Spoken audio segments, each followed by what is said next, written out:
Hi everyone, I'm from Wednesday Productions. So here today I'm going to talk about the Airdata. So if you follow on the post, you will get the registrations for the accounts ready and sync up with your mobile app from the Android mobile app Airdata. Once you have that done, you can go into the website. You can view directly all the log files that has been synced up. So here I'm going to choose one of the example, which is the 30th of January 2021, 5:21 p.m. So here we can see in the general tab, you will see the overview. Over here you will see the drone name, which I said is Friday Night Ice, and the flight airtime, how long I took the whole trip of the flight, the takeoff batteries, the landing batteries, and also the total kilometer range, how far did I go in total, maximum distance, maximum altitude, max speed, and the battery temperatures. And also here we can see on the warning. So over here you will also can download this flight log into original from DJI, which is .text, and also the CSV if you are using Lichin.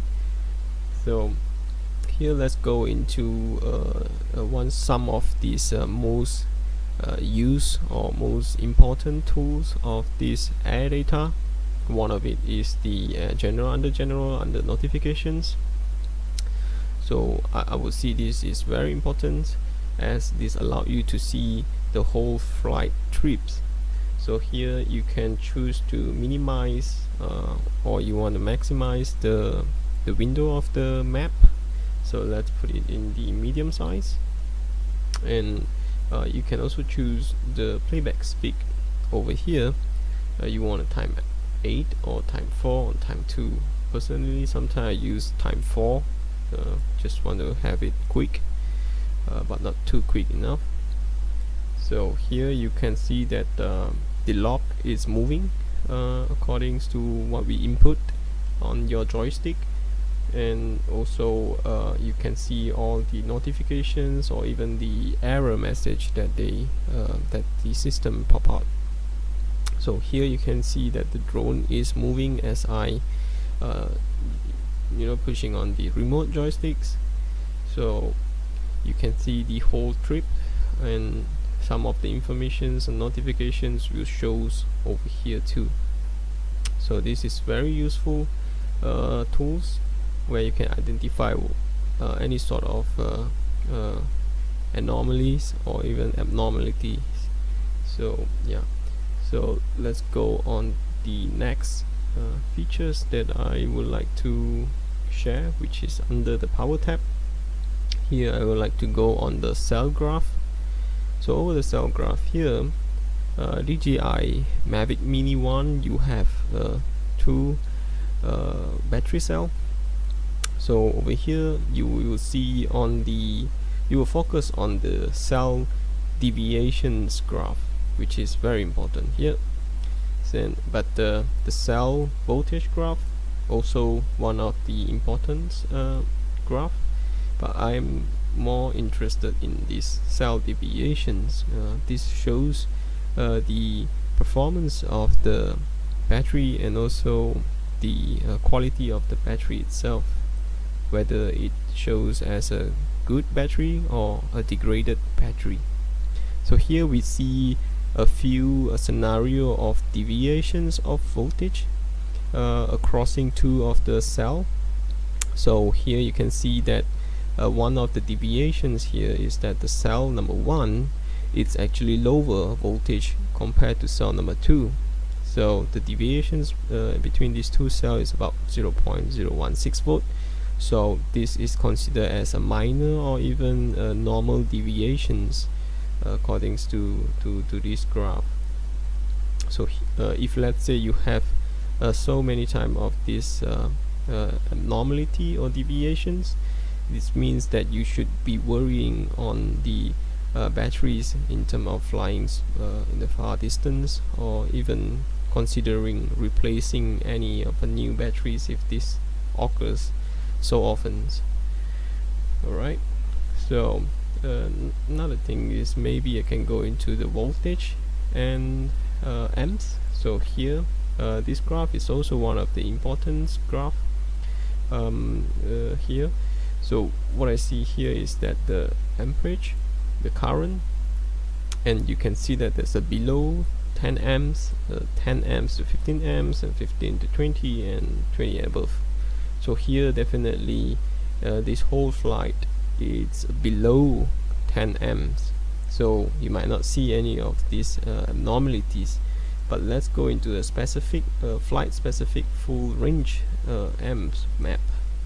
So this will show you in terms of further narrow down the breakdown of this voltage of this current, of this amperage graph. Here we can see that at certain places or even certain directions that I fly, the drone is actually taking a lot more currents that it's showing over here. So this actually shows that the drone is drawing a lot of currents to drive into these directions. And why is this happening? So basically what you need to know when this happens is that you have to understand what is the weather at that particular time, what is the wind directions, and what is the wind speeds that this is going on.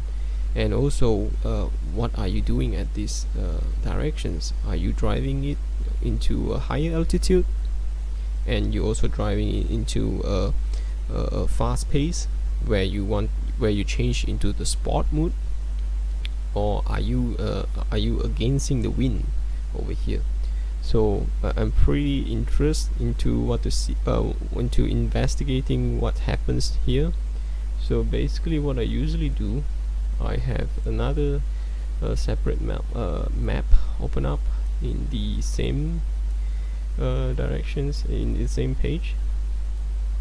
So what I see here is that at these locations I am flying about going up higher altitude.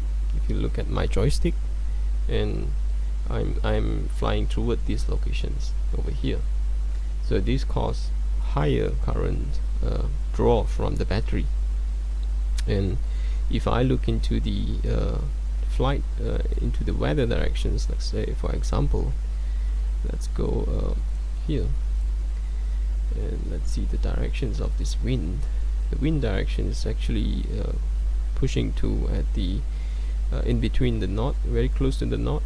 So in these directions at 1.6 meter per second. So it is very I would say very low in terms of the wind speed. Does not affect that much, but the reason why it was higher current is because that I am increasing the altitude and also moving to that directions in full throttle. So other than that, you can actually check on the other colors of this path, which is on the red side if you're interested. But basically this is the way how you will check whether your drone is flying at its maximum capacity or even it is driving at a normal capacity. So it's very important to understand in the point of what you're doing at your controller versus on the weather that you are flying. So always try to check the weather before you even fly to understand what is the wind directions and the wind speed on top at a certain level at the air. So one of the apps that I always recommended to use is the UAV forecast. You can actually set what is the level, what is the altitude that you want to fly, for example like 100 meters, and you want to check what is at 100 meters, what is the speed of the wind at that time. So that is very important before you do even fly at that level of height, in that altitude. So yeah, other than that, I think there are a few of the tab over here, which is the sensor. You can see not much of interest in here. Most of the time, if you don't lose any signal, it will be always 100%. But yeah, you do have some minor signal error off and on there. but it's not really a big issue unless you are flying with the CE model at the city area. Then you might have a lot of interference. So like my drone is FCC model, so not much of interference because I'm using 5 gigahertz band. So yeah, other than that, in controls you will see on the render response. So this is to measure the input that you put in from the joystick and the response time taken from the drone to do any sort of changes in directions or even in altitude. So in my case here, I do see some of the delay, which is if you look into some of the positions here, we do have a left turn response time 0.7 delay, which is, I think it's very significant, very less significant. Yeah. So other than that, the weather, you can see the weather at that time. Where is the wind directions, what is the speed, what is the temperature at that time, the visibility, the humidity, and yeah, the directions itself. Yep. So other than that, I think because of the free account, some of the function here might not be able to use unless you subscribe into the pro mode. Yep. Yeah, you need to upgrade into any of the HD 360 plan. Yep. So yeah, I hope you enjoyed this video and learned something new today. Thank you everyone.